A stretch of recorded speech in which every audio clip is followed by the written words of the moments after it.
Today for Mousetrap Monday, I have another original antique mousetrap to show you. This is a really early style snap trap made of metal.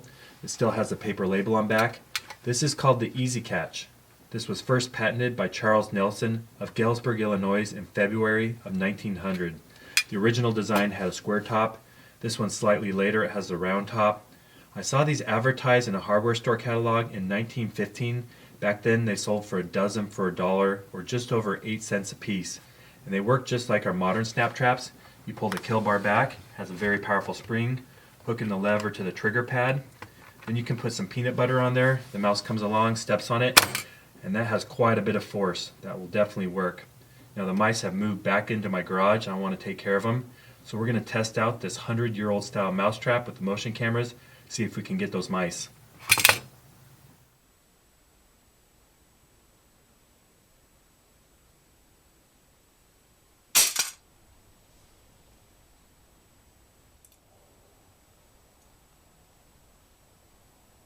This antique Easy Catch mousetrap design works really well. The trigger is very sensitive. The mice come in, lick the peanut butter, and they get a kill bar right behind the head. To release them, just lift that up, give them a little flip. Now this mousetrap design is 117 years old and it works really well. Back then, they built things to last.